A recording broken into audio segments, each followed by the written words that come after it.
चंदनम महत पुण्यम सर्व पाप प्रणाशनम।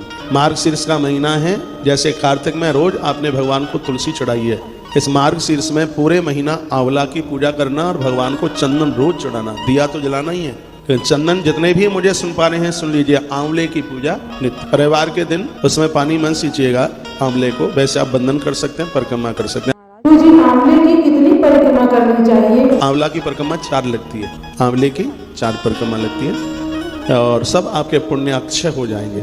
मार्गशीर्ष में आंवल की बड़ी महिमा है, भारी मातम है। माघ के महीने में बेल वृक्ष की बेल की बड़ी महिमा है। जब माघ का महीना आएगा तब मैं निवेदन कर दूंगा आपको। बैसाख के महीने में जल पिलाने की बहुत बड़ी महिमा है और मार्गशीर्ष के महीने में भंडारे की अन्न की बहुत बड़ी महिमा है। ये मैंने वराह पुराण से आपको बोला था। साग सब्जियों का दान करने की बहुत बड़ी महिमा है इस महीने में। जो मार्गशीर्ष का महीना है, माता शाकंभरी बड़ी खुश होती है। किसान लोग सुन पा रहे हैं, फसल पर ओला नहीं पड़ेगा, फसल सूखेगी नहीं, नष्ट नहीं होगी। पूर्व काल में यदि कोई अतृप्त पूर्वज हैं तो उनके निमित्त आप दीनों को, दुखियारों को, जरूरतमंद लोगों को इस महीने में उन्हें आप भोजन कराते रहिएगा। मासानम मार्गशीर्षम, श्रीमद् भगवत गीता में कहते हैं अर्जुन मुझे महीनों में मगशिर का महीना बहुत प्रिय लगता है, जैसे हम और आप अगहन के नाम से जानते हैं। ये महीना साधारण नहीं है, ये वो महीना है जिस महीने में माँ एकादशी प्रकट होती है। इसी महीने में माँ एकादशी प्रकट होती है। इसी ये महीने में भगवान प्रभु श्री राम जी का विवाह महोत्सव मनाया जाता है और इसी महीने में वृंदावन में भगवान बांके बिहारी जी महाराज प्रकट होते हैं। सच बात है गुरुजी। शुक्ल पक्ष की पंचमी आएगी, अगहन शुक्ल पक्ष पंचमी, हम ब्रज में उसको बिहार पंचमी कहते हैं क्योंकि बिहारी जी प्रकट हुए हैं उसमें। और हमारे देश में इस पंचमी को विवाह पंचमी के नाम से जाना जाता है। गोस्वामी जी ने इस महीने की बड़ी बड़ाई की है। प्रभु श्री राम जी का विवाह हुआ है इस महीने में। श्री बांके बिहारी जी महाराज प्रकट हुए हैं इस महीने में। मार्गशीर्ष मासानाम मार्गशीर्षम, एकादशी मैया प्रकट हुई है इस महीने में। मैं तो कहूँगा हर रोज 11 की कथा आप उतना बस सुनते रहिए। पूरा 26 ना हो पाए, मैं रोज पढ़ूंगा। जितने में बद्रीनाथ में सिंह का गुफा नाम है, हम भगवत कृपा से तुलसी तपोवन मठ में उस गुफा का निर्माण करा रहे हैं जिसमें 11 मैया प्रकट हुई थी। थोड़ा टाइम लगेगा तो आनंद फानन में ये फिर चीजें गड़बड़ हो जाती हैं। उसको इतना बढ़िया तरह से बनाया जाए कि देखने वाले लोग अति प्रसन्न हो उसको देखें। जो वृंदावन बिहारी जी के दर्शन करने के लिए आएगा, एकादशी मैया की सिंह का गुफा का दर्शन जरूर करेगा। बद्रीनाथ में वो गुफा थी, सिंह का नाम है उसका, उसमें एकादशी 11 मैया प्रकट हुई।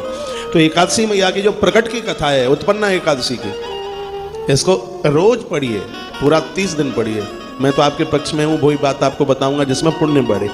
सही बात है गुरुजी। तो इस कार्तिक के महीने से मार्गशीर्ष को कम मत ताकिएगा, ये बड़ा दिव्य है। आपसे बन जाए तो एक ब्राह्मण को रोज आप भोजन कराते रहिएगा इस महीने में। गरीबों को, दीनों को, दुखियारों को मंदिर जाकर के कुछ देके आ जाइए। आंवला अपने किसी एक गमले में लगा लीजिए या आसपास कहीं है, एक दिया जला के, सुबह ही एक दिया जला के आ जाओ, 4 परिक्रमा करके आ जाओ, थोड़ा सा सूत कलावा बांध दो उससे। आंवले का बड़ा प्रभाव है। भगवान नारायण ही आंवला के रूप में प्रकट हुए हैं और गीताकार कहते हैं कि स्वयं कृष्ण ही, भगवान श्री कृष्ण ही मार्गशीर्ष के रूप में है। ऐसा समझ लो जो मगशिर का महीना है वो कृष्ण ने अपने तेज से प्रकट कर दिया इस महीने। मासाना मार्गशीर्षम, मासों में ये महीना बड़ा उत्तम है।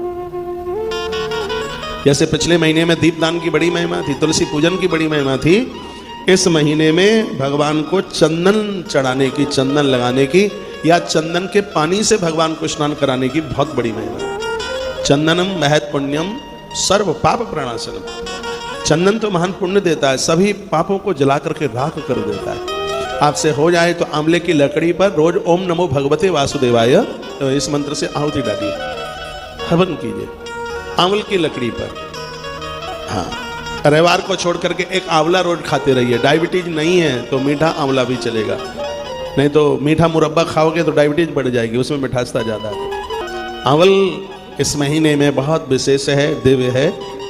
चंदन एक कटोरी में पानी लें, उसमें थोड़ा चंदन डालें और उससे भगवान को आप स्नान कराएं। पंचामृत से तो आप नहलाते ही है, लेकिन उसके बाद चंदन से ये सब आप करें। हम आज सब किया है हमने, ये नहीं है कि ये सब आपको ही बोलने के लिए। आपको बोलने से पहले तो मैं आरंभ कर देता हूँ ये सब अभी एक प्रोग्राम में जा रहा हूँ, वहाँ से लौटूंगा तो गौशाला जाऊंगा, पूजन करूंगा आंवला के वृक्ष का, परिक्रमा लगाऊंगा, दिया जलाऊंगा। सच है गुरु जी, आपने मार्गशीर्ष माह के बारे में बहुत अच्छी बातें बताई। आपका बहुत बहुत धन्यवाद गुरुदेव।